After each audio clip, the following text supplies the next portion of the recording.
നിങ്ങളുടെ favourite shows ഇനി ഒരിക്കലും മിസ്സാവില്ല. ഇപ്പോൾ C5 കാണും നിങ്ങളുടെ ഫേവറേറ്റ് ഷോ തികച്ചും സൗജന്യമായി. അമ്മോ വാ, ഹോസ്പിറ്റലിൽ ഒന്ന് പോയിട്ട് വരാം. ചെല്ലു മോളെ, മോൻ ചെല്ല്. വാ വന്നേ, മുറി വന്ന് ഡ്രസ് ചെയ്യേ വേണം. ചിലപ്പോ മുറിവിലെ തുരുമ്പിന്റെ അംശം കാണും. നീ ഇങ്ങോട്ട് വന്നേ, ചെല്ല്. ഇങ്ങനെ ഒരു പെണ്ണ്. വാ മോനകത്തേക്ക് വാ.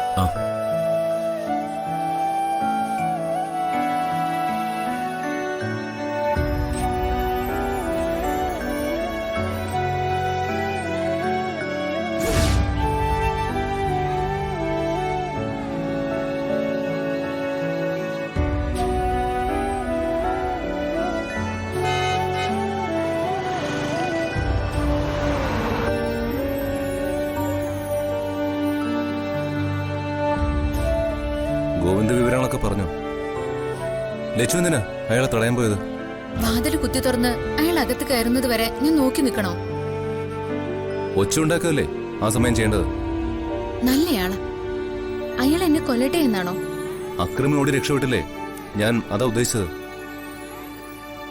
എനിക്കിനി മംഗലശ്ശേരിയിൽ തുടർന്ന് പോകാനാവില്ല. നിങ്ങളെങ്കിലും അതൊന്ന് മനസ്സിലാക്കണം. നീ എവിടെ പോയാലും സ്വാതി നിന്റെ പിന്നാലെ വരുമെന്ന് എന്നെക്കാളും നന്നായിട്ട് അറിയാവുന്നവളല്ലേ നീ. നിങ്ങൾ ചേച്ചിയുടെ വാക്കും കേട്ട് എന്റെ പിന്നാലെ വരാതിരുന്ന മാത്രം മതി. കുറച്ചു നാളത്തെ അന്വേഷണം കഴിഞ്ഞ് ചേച്ചി അതങ്ങ് നിർത്തിക്കോളും. ഞാനിത് പറയുന്നത് ഒരിക്കൽ സുരഭി സിസ്റ്റർ ഏർപ്പാടാക്കി തന്ന ജോലിക്ക് വേണ്ടി ഞാൻ മൂന്നാറിൽ പോയ കാര്യം ഓർത്തിട്ടാ.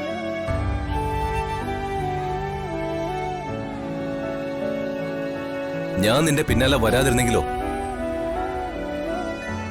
ആരും കാണാതെ നീ അവിടെ കിടന്ന് ചോര വാർന്ന് മരിക്കുമായിരുന്നു.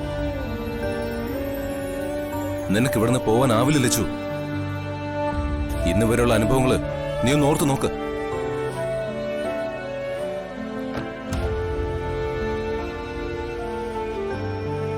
നിന്റെ കഴുത്തിൽ ഞാൻ താലി കെട്ടിയെന്നേ ഉള്ളൂ. അതിന്റെ പേരിൽ നീ വേദനിച്ചതൊക്കെ എനിക്കും എന്റെ കുടുംബത്തിനു വേണ്ടി മാത്രമാ. അതുമാത്രോ, നീ പോയപ്പോഴൊക്കെ മംഗലശ്ശേരിയിൽ സംഭവിച്ചതൊന്നും ശുഭകരമായ കാര്യങ്ങളല്ല. എന്തെല്ലാം തിരിച്ചടികളുണ്ടായി. 2 തവണയാ രോഗം മൂർച്ഛിച്ച് അമ്മ ഐസിയുലായത്. ഓഫീസിൽ ഞാനും പ്രതീക്ഷിക്കാത്ത കുറെ പ്രതിസന്ധികളിൽ പെട്ടു.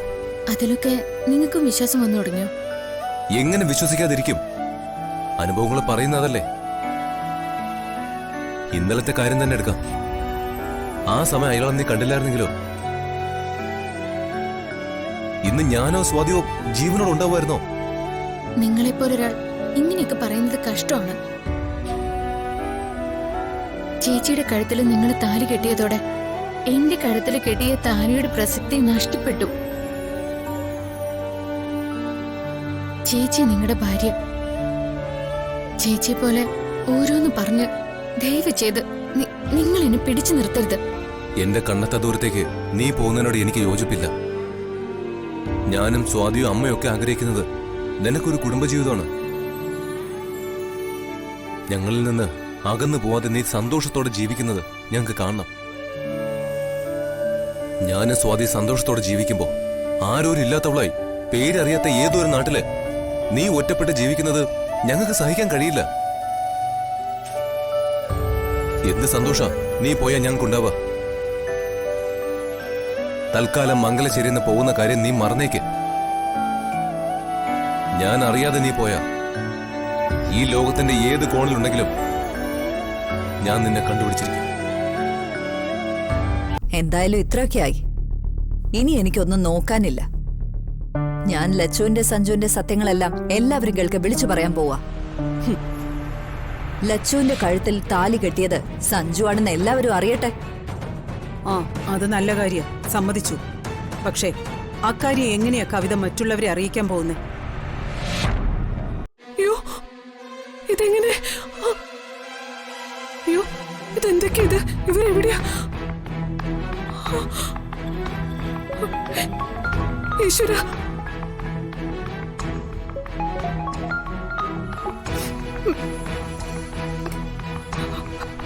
ഹലോ. ഫോട്ടോ കണ്ടല്ലോ. നിങ്ങളുടെ അച്ഛനും അമ്മയും ഇപ്പോ ഞങ്ങളുടെ കസ്റ്റഡിയിലാണ്. ആരാ നിങ്ങള്? എന്തിനാ എന്റെ അച്ഛനും അമ്മയും പിടിച്ചു കെട്ടിവെച്ചിരിക്കുന്നത്?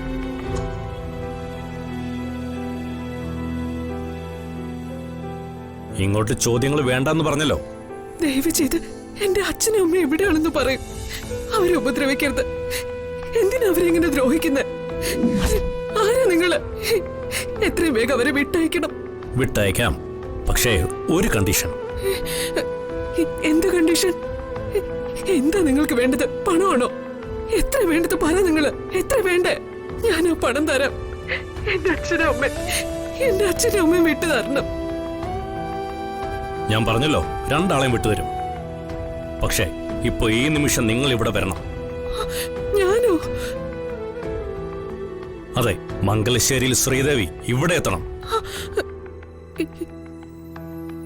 എന്തിന്? നിങ്ങളുടെ അച്ഛന്റെ അമ്മയുടെ ജീവൻ വേണമെങ്കിൽ മതി. യ്യോ, ദയവ് ചെയ്ത് അവരെയൊന്നും ചെയ്യരുത്. എങ്കിൽ ഇപ്പോ ഈ നിമിഷം നിങ്ങൾ ഇവിടെ എത്തണം. മറ്റാരോടും ഈ കാര്യം പറയരുത്. പറഞ്ഞാൽ നിങ്ങളുടെ അച്ഛനും അമ്മയും ജീവനോടെ കാണില്ല.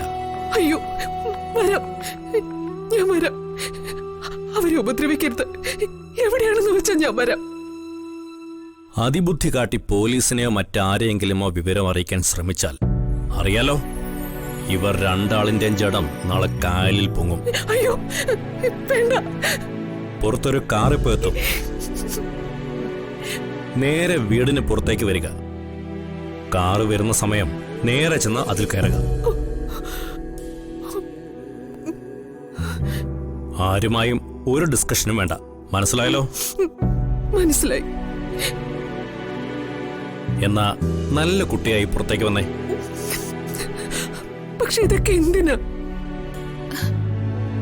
ഞാൻ ആദ്യമേ പറഞ്ഞു ഇങ്ങോട്ട് ചോദ്യം വേണ്ടെന്ന്. ഇവിടെ വരുമ്പോ എല്ലാം അറിയും. അത് മതി. സമയം കളയാനില്ല, വേഗം വേണം.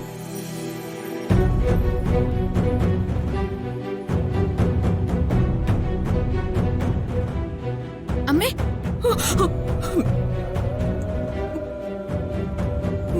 എന്താ അമ്മേ? ആരെ വിളിച്ചേ? എന്താ കാര്യം? പറയമ്മേ. അതിബുദ്ധി കാട്ടി പോലീസിനെയോ മറ്റാരെയെങ്കിലുമോ വിവരം അറിയിക്കാൻ ശ്രമിച്ചാൽ അറിയാലോ, ഇവർ രണ്ടാളിന്റെയും ജഡം നാളെ കായലിൽ പൊങ്ങും. ഒന്നുമില്ല, നീ പൊയ്ക്കോ. അമ്മ ഇങ്ങോട്ടേക്കാ. അമ്മു, പറഞ്ഞ അനുസരിക്ക്. നീ പൊയ്ക്കോ. നിന്നോട് അകത്തേക്ക് പോകാനല്ലേ പറഞ്ഞ്? അമ്മേ, അകത്തേക്ക് പോവാൻ എത്ര പ്രാവശ്യം പറയണം? പോ, പോ.